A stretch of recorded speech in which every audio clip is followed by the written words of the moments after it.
আসসালামু আলাইকুম রহমতুল্লাহ। প্রিয় মা বোনেরা, তোমরা সবাই কেমন আছো? আশা করি সবাই অনেক ভালো আছো। আমিও তোমাদের দোয়াতে অনেক ভালো আছি, আলহামদুলিল্লাহ।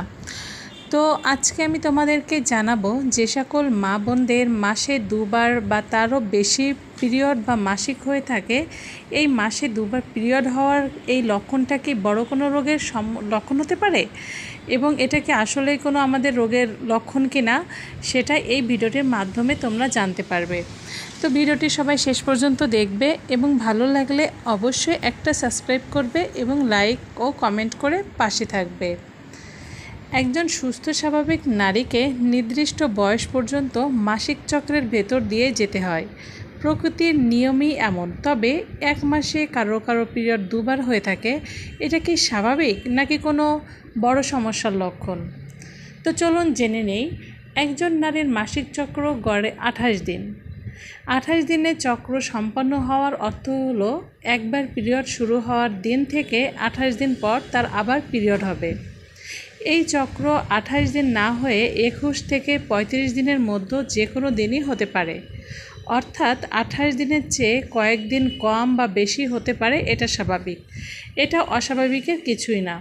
আবার কিছু শারীরিক সমস্যা, ওষুধ, এমনকি হঠাৎ করে ওজন খুব বেশি কমে যাওয়া বা বেশি বেড়ে গেলে অতিরিক্ত ভারী ব্যায়ামের কারণেও কিন্তু মাসিক চক্র ছোট হয়ে আসতে পারে। মাসে দুবার পিরিয়ড হওয়ার বিষয়টিকে কখনোই গুরুত্ব দিতে হবে এবং কখন গুরুত্ব দিবেন চলুন এখন জেনে নেই। 21 দিন পিরিয়ড হলে, 21 দিন পর পিরিয়ড হলে, একবার পিরিয়ড শুরু হওয়ার অন্তত 21 দিন পর কারো স্বাভাবিকভাবে পিরিয়ড শুরু হতে পারে। তবে যার মাসিক চক্র আগে একভাবে চলছিল, হঠাৎ করে নিয়মিতভাবে যদি তার সময়টা কমে আসে, তাহলে অবহেলা না করে চিকিৎসকের পরামর্শ নিতে হবে। অর্থাৎ যদি আপনাদের 21 দিনের ভিতরে পিরিয়ড হয় বা প্রতি মাসে আপনার 21 দিনের পরে পিরিয়ড হচ্ছে, এটা কিন্তু স্বাভাবিক। কিন্তু 21 দিনের কম যদি কারোর আগে পিরিয়ড হয়ে থাকে, 21 দিনের আগে যদি পিরিয়ড হয়ে থাকে, তাহলে অবশ্যই সেটাকে আপনারা অবহেলা না করে ডক্টরের কাছে যেতে পারেন। এখন আসি 21 দিনের আগে পিরিয়ড হলে কি করতে হবে। আমি প্রথম যেটা বললাম এটা 21 দিন পর পিরিয়ড হওয়ার কথা। এখন আসি 21 দিন আগে পিরিয়ড হলে কি হবে। থাইরয়েড হরমোনের কিংবা নারীত্বের হরমোন এস্ট্রোজেন, প্রজেস্টেরন মাত্রা কোনো কারণে তারতম্য হয়ে থাকলে এরকম হতে পারে। জরায়ুতে ফাইব্রয়েড বা পলিপ থাকলেও এমনটা হতে পারে। পলিসিস্টিক ওভারিয়ান সিনড্রোম বা পিসিওডি, কিছু জীবাণুর সংক্রমণ এবং প্রদাহের কারণে এই সমস্যা হতে পারে।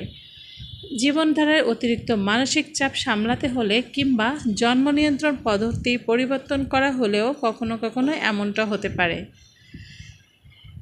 এখন আসি কৈশোরের মাসিক শুরু হওয়ার পর এবং মেনোপজের কয়েক বছর আগে অবশ্যই 21 দিন বা তার আগে মাসিক হওয়া স্বাভাবিক।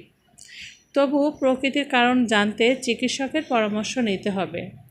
এখন আসি যদি এসব লক্ষণ হয়ে থাকে তাহলে আমাদের কি করতে হবে।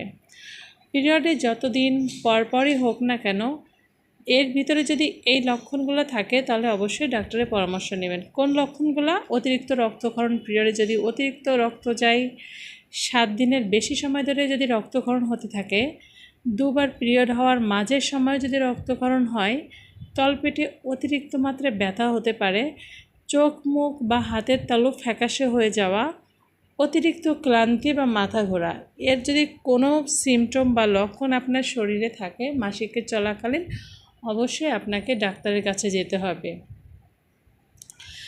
এখন আসি এর প্রতিকার সম্পর্কে। পিরিয়ড ছাড়াও অনেক সময় সামান্য রক্ত যেতে পারে, একে বলা হয় স্পটিং। যেমন পিরিয়ডের 14 দিন আগে যখন ডিম্বাশয় থেকে ডিম্বাণু আসে তখন কারো কারো সামান্য রক্ত যেতে পারে। গর্ভধারণের ক্ষেত্রেও জরায়ু যখন ভ্রূণটি ধারণ করে তখন কারো কারো সামান্য রক্ত যায়। জন্ম নিয়ন্ত্রণ পিল বাদ পড়ে গেলেও এরকম রক্তক্ষরণ হতে পারে। এখন এর থেকে আপনারা কিভাবে পরিত্রাণ পাবেন?